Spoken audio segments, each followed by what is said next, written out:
भरत मुनि द्वारा रचित नाट्यशास्त्र भारतीय कला, संस्कृति और नाट्य परंपरा का आधारभूत ग्रंथ है। इसकी रचना, विशेषताएं, गुण और प्रासंगिकता निम्नलिखित बिंदुओं में विस्तार से समझाई गई हैं। 1. रचना काल और निर्माण। समय काल।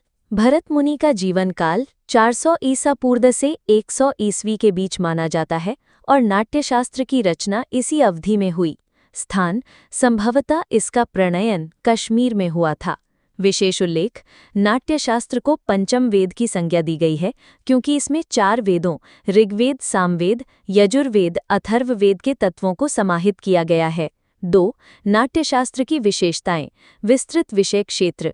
इसमें नाटक, संगीत, नृत्य, अभिनय, रंगमंच, वेशभूषा, रस सिद्धांत, ताल, स्वर और दर्शकों की भूमिका जैसे विविध पहलुओं का समग्र विवेचन है।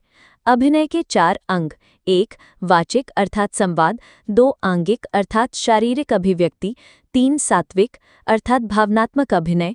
4. आहार्य अर्थात वेशभूषा और मेकअप। रस सिद्धांत, विभाव, अनुभाव, संचारी भाव संयोगे रस निष्पत्ति का प्रसिद्ध सूत्र इसी ग्रंथ में प्रतिपादित है। 3. नाट्यशास्त्र के प्रमुख गुण। सार्वभौमिकता। इसमें ज्ञान, विद्या, शिल्प, कला, योग और कर्म सभी का समावेश है।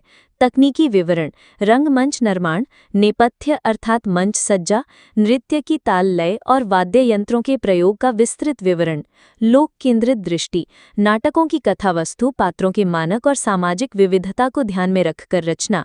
4. प्रासंगिकता और ऐतिहासिक महत्व। आधुनिक थिएटर का आधार। नाट्यशास्त्र में वर्णित सिद्धांत आज भी नाटक, फिल्मों और प्रदर्शन कलाओं में प्रयुक्त होते हैं। वैश्विक प्रभाव। विदेशी विद्वानों जैसे फ्रेडरिक हॉल, हेमान जर्मन और रैग्नो फ्रांसीसी ने इसका अनुवाद और अध्ययन किया। शाश्वत दर्शन।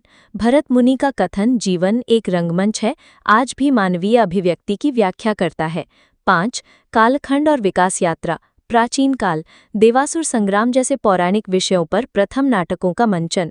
मध्यकाल, संस्कृत टीकाकारों जैसे अभिनव गुप्त द्वारा व्याख्या। आधुनिक काल, 19वीं शताब्दी में यूरोपीय विद्वानों द्वारा पुनः खोज और प्रकाशन। निष्कर्ष, नाट्यशास्त्र न केवल एक ग्रंथ बल्कि कला का विश्वकोश है जिसकी प्रासंगिकता आज भी बनी हुई है। ये नाट्य कला के साथ साथ मानवीय भावनाओं और सामाजिक संरचना को समझने का माध्यम भी है। भरत मुनि की ये रचना भारतीय सांस्कृतिक विरासत का अमूल्य हिस्सा है। वीडियो अच्छा लगा तो सब्सक्राइब कीजिए, शेयर कीजिए, ज़्यादा से ज़्यादा छात्रों तक पहुंचा दीजिए।